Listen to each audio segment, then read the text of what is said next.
Olá e bem-vindos, pessoal. Muito obrigado por estarem aqui comigo. Se ainda não fizeram isso, inscrevam-se no World Affairs in Context, no Substack e no Patreon, para ter acesso a conteúdo extra e fazer parte da nossa comunidade. A União Europeia acaba de aprovar um plano para proibir todas as importações de gás natural russo até 2028, uma medida que vai remodelar o mapa energético do continente. Além disso, isso aumentará a dependência da Europa em relação aos Estados Unidos. E nem todos na Europa estão dispostos a pagar preços mais altos pela energia, pelo gás.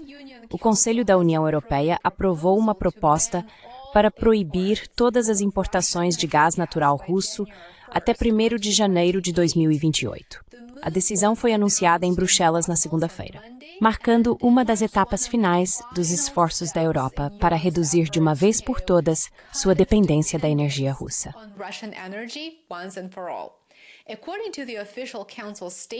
De acordo com a declaração oficial do Conselho, a proibição se aplicará tanto ao gás de duto quanto ao GNL.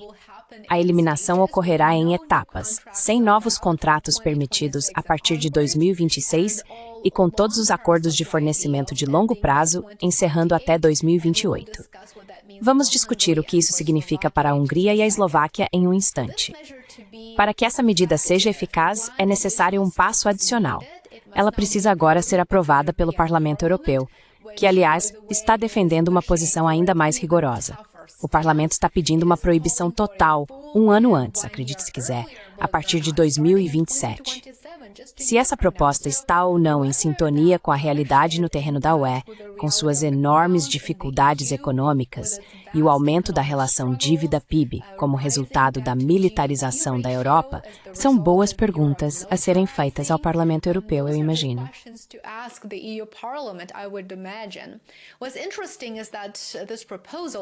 O interessante é que essa proposta oficialmente não faz parte do regime de sanções da UE. E esse é um detalhe importante, porque mostra como a UE está se fragmentando de forma efetiva e como precisa contornar suas próprias regras e regulamentos para alcançar sua agenda política. Essa nova iniciativa está sendo introduzida no âmbito da política comercial do bloco. E essa é uma distinção fundamental. Significa que os Estados-membros não têm mais poder de veto. Claro, essa não é exatamente uma iniciativa nova, mas a velocidade com que será implementada até 2027 ou 2028 é realmente interessante. Está definitivamente acelerando.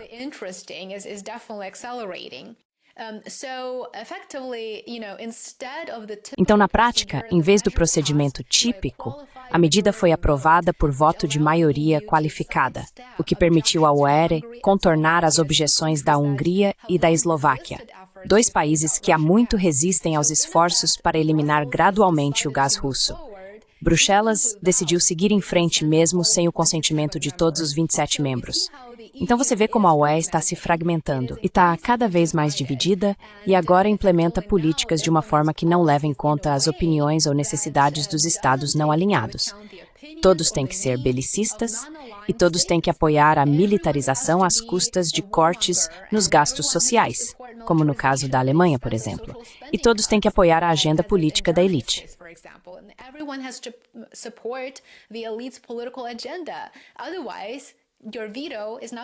Caso contrário, seu veto não vai valer, porque eles acabarão encontrando uma brecha. Durante anos, tanto a Hungria quanto a Eslováquia argumentaram que abrir mão do gás russo provocaria turbulência econômica e aumentaria os preços para os consumidores, como já aconteceu em toda a UE. Mas para outras capitais europeias, a agenda política se sobrepõe ao raciocínio econômico. A decisão provavelmente sinaliza o fim da dependência da Europa em relação à energia russa, pelo menos por enquanto. Quase metade das importações de gás da UE vinha da Rússia, mas hoje esse número caiu para cerca de 13%. Nos últimos 2 anos, o bloco proibiu o petróleo, o carvão e os combustíveis refinados russos, além de impor um teto de preços às exportações globais de petróleo bruto de Moscou.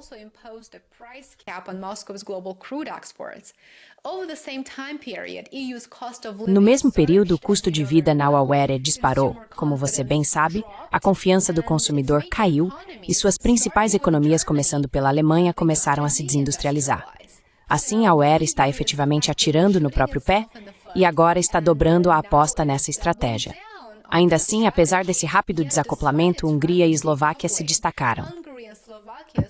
Ambos os países negociaram isenções especiais que lhes permitiram continuar importando petróleo bruto russo pelo oleoduto Druzhba.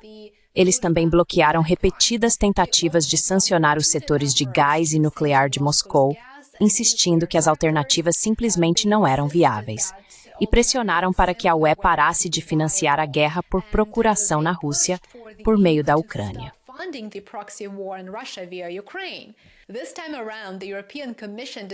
Desta vez, a Comissão Europeia decidiu mudar de estratégia, apresentando a proibição do gás como uma medida comercial e não como uma sanção ou forma de coerção econômica. Em outras palavras, Bruxelas efetivamente retirou de Hungria e Eslováquia a capacidade de vetar o plano. Um alto diplomata da UE disse ao político: "Chegaremos a um acordo apesar da oposição deles. Não é um assunto fácil, mas acredito que conseguiremos." Nos dias que antecederam a votação, ambos os governos lançaram uma campanha de última hora para barrar a proposta. O primeiro-ministro eslovaco Robert Fico alertou que bloquearia o próximo pacote de sanções da UE Novembro, a menos que obtivesse concessões sobre o gás.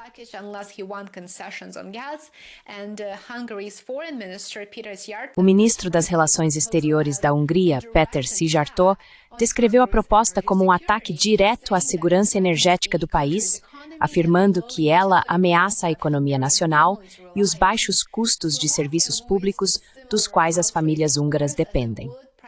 A Eslováquia expressou indignação semelhante, com o primeiro-ministro Fico chamando a política energética da UE de uma medida ideológica sem sentido. O que acho bastante chocante aqui é que a Comissão Europeia insiste que o novo regulamento foi elaborado para preservar a segurança energética e limitar qualquer impacto nos preços.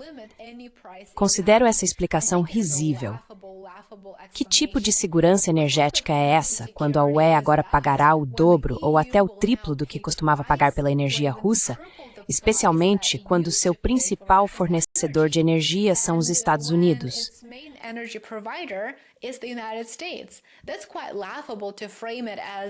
Isso é bastante risível. Enquadrar isso como segurança energética e como uma vitória, na minha opinião. Para a Hungria e a Eslováquia, a transição não será simples, é claro. Ambas continuam presas a contratos de longo prazo com a Gazprom da Rússia, a exportadora estatal de gás, a Hungria, até 2036, se não me engano, e a Eslováquia até 2034. Portanto, esses acordos são de longo prazo e agora serão efetivamente encerrados dentro de apenas alguns anos. Espera-se que o Parlamento Europeu inicie negociações com o Conselho nas próximas semanas. Eles estão claramente levando isso adiante.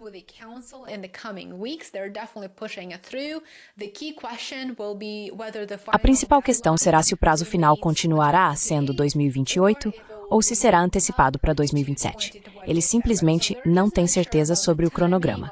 É claro que gostariam de fazer isso mais cedo do que tarde. Então devemos esperar por 2027, eu diria. De qualquer forma, o resultado parece inevitável. Até o final desta década, a UE planeja estar completamente livre dos combustíveis fósseis russos, concluindo uma das transições energéticas mais ambiciosas da história. Para a Rússia, isso não é uma surpresa, nem um choque. Ela começou a se reorientar para o Oriente há anos e provavelmente continuará diversificando as vendas de petróleo bruto e GNL com uma variedade de parceiros, membros da Aliança dos BRICS e outros.